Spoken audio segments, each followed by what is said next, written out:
Ifunanya's jealousy blinded her, and in desperation she brought the items to the juju man to cast a deadly charm. Little did Ifunanya know she would come to regret this decision. You won't believe what happened to Ifunanya and the lesson it will teach you. Once upon a time, there lived two sisters named Cheta and Ifunanya. Their father married two wives, and Cheta was the daughter of his first wife, whilst Ifunanya was his second wife's daughter. Ifunanya and Cheta had never been close. Their mothers had been sworn enemies for many years, and this impacted their relationship with each other. Despite this, Cheta had tried all she could to extend a hand of friendship to her sister Ifunanya, but this had not been successful because Ifunanya believed her sister was a pretender.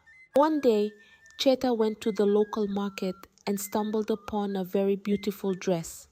Cheta believed that the dress would suit her sister Ifunanya, so she bought the dress for Ifunanya, who rejected it, saying that the dress was charmed. This broke Cheta's heart, as she loved her sister dearly and wished that Ifunanya would grow above their mother's hatred to see that she genuinely loved her like a sister. Many years passed, and still all of Cheta's efforts to broker peace with her sister proved futile. One day, Cheta was heading to the farm when she saw an old woman carrying a heavy basket on her head. Cheta immediately approached the old woman and asked if she could help her carry the basket home.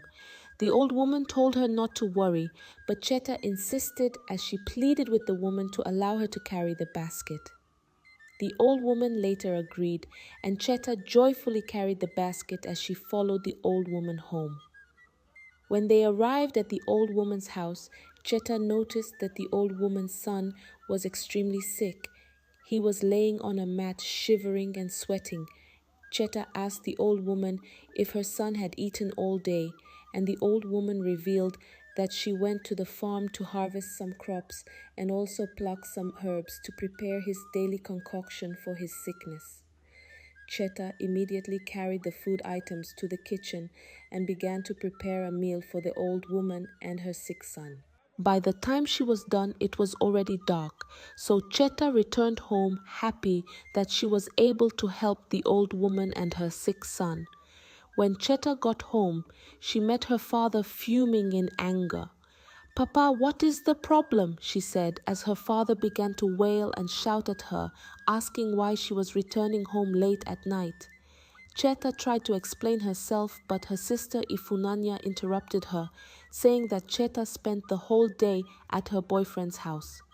This infuriated her father, who blamed Cheta's mother for raising a wayward child. Ifunanya was so happy to see her sister in pain. It felt like winning a competition, and Ifunanya did not mind lying to ensure that her sister suffered. The next day, Cheta snuck out to go check on the old woman and her sick son. When she got to their hut, she met the old woman's son eating the food she had prepared. He looked a lot better than the previous night, so Cheta asked if he was enjoying his meal. At that point, his old mother returned. She introduced Cheta to her son, Chuma, and told him that Cheta was the girl she told him about. Chuma then thanked Cheta for her kind gesture towards his mother. As the days went by, Chuma regained his health and soon became close to Cheta. He had fallen deeply in love with her and soon asked to see her parents. Cheta was so excited as she could not wait to spend the rest of her life with Chuma. One hot afternoon, Chuma visited Cheta's house with his two uncles. They met Cheta's father and mother, and Chuma declared his intention to marry Cheta. The traditional rites were soon performed, and Cheta soon became Chuma's wife. Ifunanya's mother became restless. She could not stand the thought of her daughter being single while Cheta was married, so she pushed Ifunanya into accepting the marriage proposal of Achebe, the village drunkard. Achebe was the popular village drunkard who could not do without his bottles. He had asked Ifunanya for her hand in marriage, but Ifunanya turned him down a while ago, as she could not stoop so low to marry a drunkard. However, due to Ifunanya's terrible character, no man in the village had come to ask for her hand in marriage, only Achebe. Since Cheta was now married, Ifunanya's mother coerced her into marrying the village drunkard. A few months passed, and Cheta and Ifunanya were now pregnant.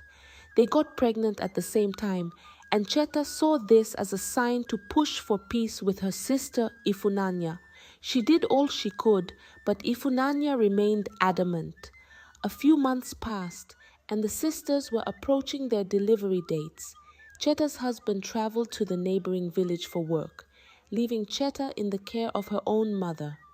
One faithful night, everyone had gone to sleep when a sharp scream was heard. It was Ifunanya, who had just gone into labor. Her mother remained by her side throughout the birthing process. A few hours later, Cheta also went into labor. Her mother was so sick and unable to look after her daughter, so she pleaded with Ifunanya's mother to watch over Cheta as she gave birth.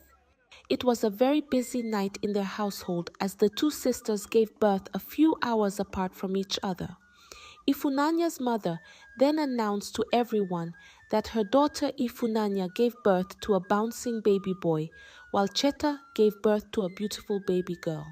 Everyone was excited, including Cheta and her mother, as they thanked Ifunanya's mother for watching over Cheta and her baby. Cheta named her daughter Uche, while Ifunanya named her son Afam. Afam and Uche grew up so close that the feud between their mothers did not affect the bond they shared. They acted more like twins, and since Cheta was so kind-hearted, Afam grew closer to her and began to treat her like his own mother. This got his mother Ifunanya jealous, as she could not stand the fact that her son Afam was spending more time with Cheta and her daughter Uche. Ifunanya then decided one day to do something about it. She visited the popular juju man in their village, who gave her a substance to put into Cheta's pot of food. Ifunanya was, however, scared of losing her son in the process, as Afam always ate at Cheta's house. So she pleaded with the juju man to prepare the charm in a way that it would not harm her son Afam. The juju man agreed and requested some drops of her blood to prepare the charm in a way that it would not be effective against her own child. When the juju man finished, he gave Ifunanya the charm and directed her to put the substance in Cheta's food. Ifunanya was so happy as she went on to pay Cheta a visit in her home. This was the first time Ifunanya was visiting Cheta's house, and Cheta was so excited to see her sister in her home. Cheta went into her room to bring some drinks for Ifunanya when Ifunanya snuck into Cheta's kitchen to pour the charm into her pot of food. By the time Cheta returned from her room, Ifunanya was standing in the living room. She pretended as if nothing happened and faked smiles and laughter with her sister Cheta so as not to raise any form of suspicion.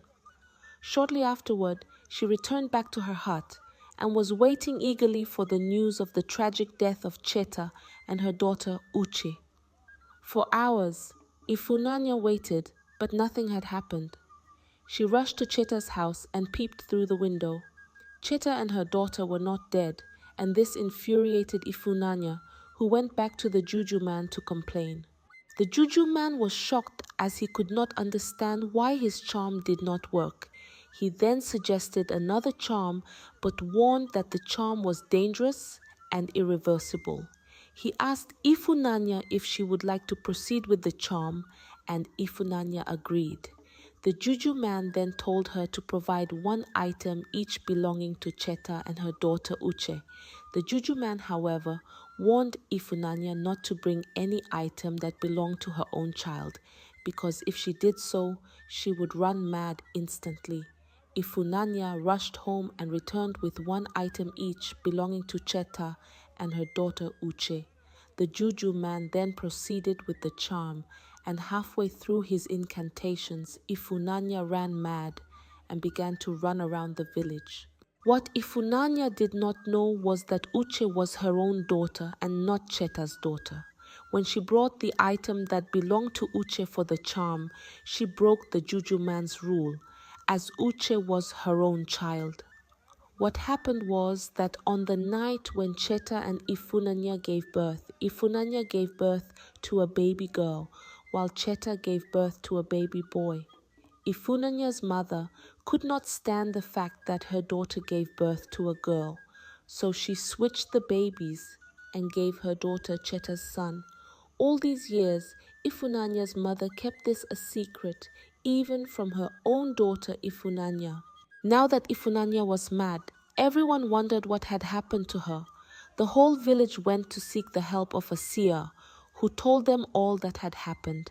Cheta was shocked to hear that her stepmother switched her baby at birth. She could not believe that Afam was her son, while Uche was Ifunanya's daughter.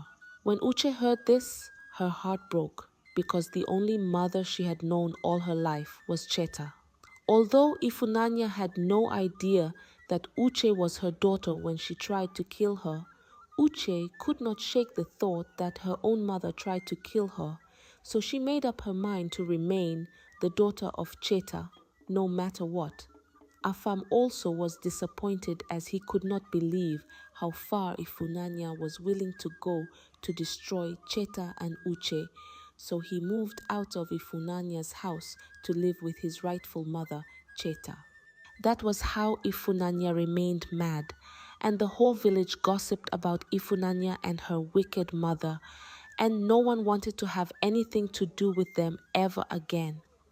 The lesson to be learned from this story is that deceit and jealousy can lead to tragic consequences for both the perpetrators and innocent parties involved. We should learn not to envy others and focus on our own blessings, because envy always leads to loss of blessings and unforeseen dangers. I hope you enjoyed the story. Please like, subscribe, and leave a comment. It helps us grow our channel. I'll see you in our next story.